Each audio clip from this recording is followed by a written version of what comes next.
Hello mate and welcome back to Let's Code Season 6. In this episode we are going to add some more functionality to our game and also add a couple of visual cues. The first thing that we need to do is just do a bit of refactoring and get everything in place.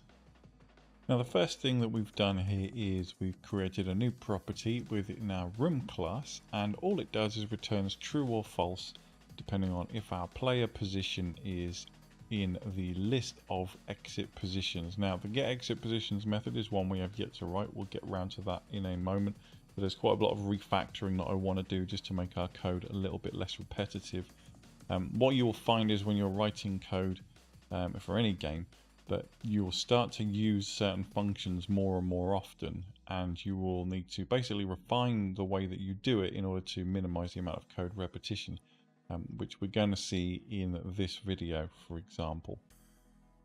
Next thing we're doing is we're going to change our getExit property, our getExit method, which is a property within our room class. And rather than just returning self._exits, it's now actually returning an integer value. It's converting that into an integer because we're only doing that further down the line anyway, so we might as well do it here. So that's what that does. The next step is, of course, to convert that into a binary string, which is what we do here. So you can see we've created another new property. This is also going to be in the room class. What we're seeing is that binary string is equal to the bracket 04b, which is just a way of converting our integer value of self.getExits into a 4-bit binary string. And then what we do is we return the list of that binary string. In other words, it returns a character list of contents of that string. So this is where we define our exit list. As you can see, it's another property within the room class. And all we do is we create an empty list, and then we go through our self.getBinaryExit list, and we say if the first bit is a 1, then we're going to add west to our list. If the second bit is 1, we'll add south to the list. If the third bit is 1, we'll add east to the list. And if the fourth bit, the last bit, is 1, then we'll add north to the list. Remembering that we're reading from left to right, so the first is still the first character, and so on. And then it just returns the list in our getExitList property.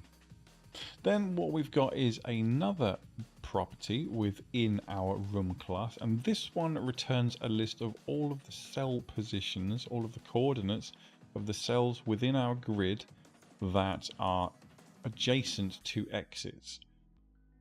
Nice and easy. So we're going to import the math module again because we're using the ceiling function, and we're going to create an empty list called output list. We should be kind of fairly used to this by now.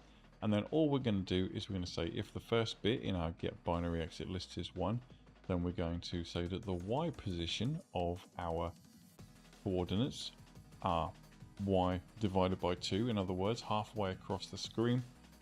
And because the first exit is going to be a 1, then it's going to be 0 on the x. It's going to be on the left hand side of the screen in the middle.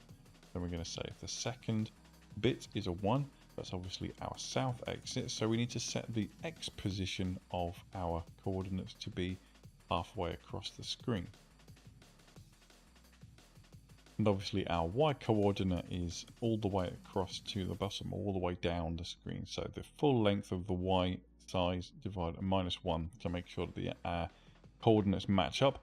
Then we've got the same thing for if we have an east exit, then we're going to say that our y is halfway down the screen and our x is going to be all the way over to the right of the screen, and we append that to our list. And then the last one is the north exit, which of course is halfway across the screen in the x-axis and 0 in the y-axis. And then we just return that list, same as we did in the previous method. So these two methods will work together in some cases where we can say, is the player standing on one of these exit positions, and if so, which one? Which is where this method comes in, which is another property we're adding to the room class, and it's simply called which exit is player on. And all we're doing is we're going to get the coordinates from the player position, the 0 and 1, and then we're going to say if self is player on exit, because we don't want to return anything if the player isn't stood on an exit. And then we're simply going to say if the player is on the left hand side of the screen, in other words, if x equals 0, then we're on the west exit. If the player is on the right hand side of the screen, then we're going to return east. Same for north and south, they're just going to check the Y position. Because we're only going to potentially have 4 exits, one at the top, one at the bottom, one on the left, one on the right. We don't need to make this really complicated and intricate. We can just say if a player's on the left of the screen, it must be the west. If a player's on the bottom of the screen, it must be the south, and so on. And then we're just going to return the output string, which is just going to be either none, west, east, north, or south. Now that we've got that functionality coded in, we can make some adjustments to our main UI screen.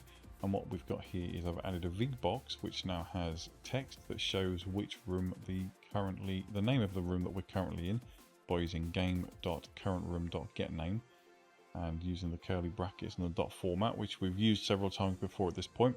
Then we're saying if game.currentroom is player on exit, so we're asking the current room, is the player standing on one of your exits? If it is, then we're going to show some more text in our VBox that says press E to use the exit.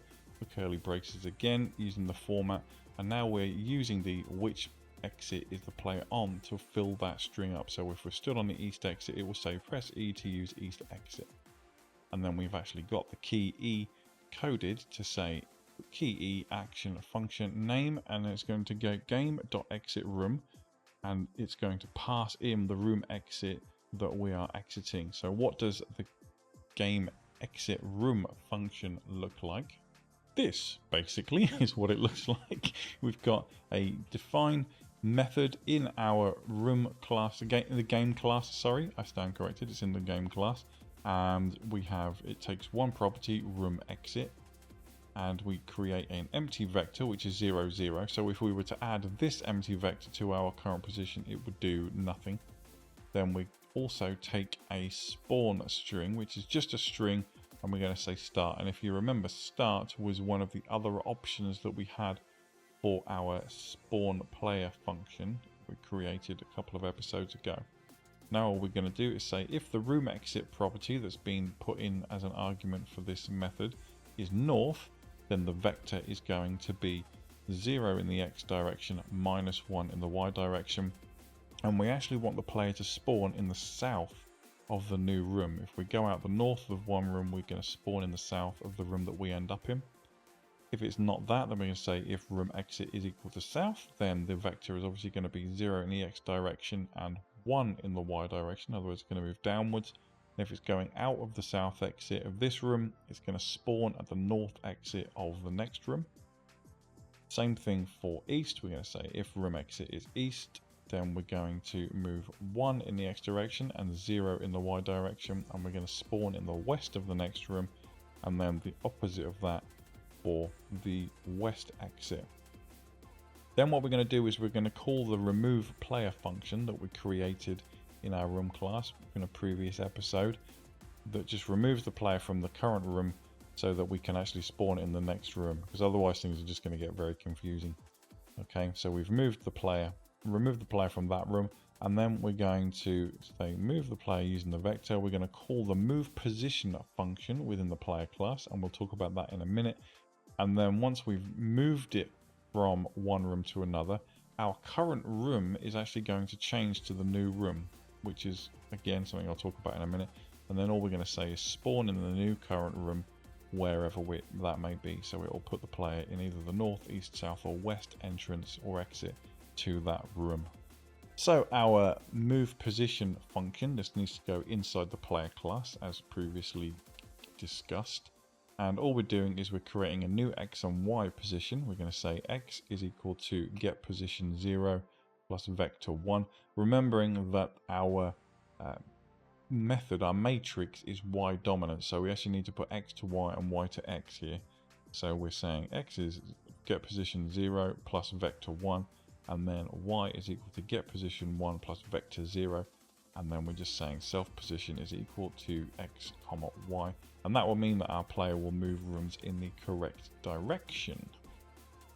So now the only thing we need to do is add some new rooms to our map. So as you can see, what I've done here is I've added a new room above Dave's room called John's room. And position 4 is going to be our exit list number. 4 means, if you remember, using binary, just the south exit. which obviously matches up because it means that it'll be able to traverse between John's room and Dave's room. And then because Dave's room has got 1 and 2, 1 and 2 equals 3, in other words, the north and east exits, I've also done a room called Jane's room to the east of Dave's room. And Jane's room only has 8, which is the west exit going to it, which means we've got 3 rooms in an L shape that we can now move between, assuming we haven't made any coding errors. So here we go. Let's say we're currently in Dave's room. As you can see in the top of the screen, we move across, and when we hover over the exit, we can press E, traverse into Jane's room, and then we move back to Jane's room. We can see use the west exit, which takes us back to Dave's room. And then if we go to the north exit, it should take us to John's room. And as you can see, John's room has a south exit that takes us back into Dave's room. So that is the end of this episode. It's a bit of a whistle-stop tour, this one. There's a lot of changes to make, but it's mostly to existing code and then a few new bits of code in there. But by this point, we should be grasping the fundamentals of what we're trying to achieve here. We've used pretty much the same kind of code for an awful lot of different things, different pieces and bits that we've put together. So you shouldn't be struggling too much with this at this point. Hopefully you enjoyed it anyway. Let me know what you think in the comments below, and I will see you in the next one. But until then, you take damn good care of yourselves, alright? Bye-bye.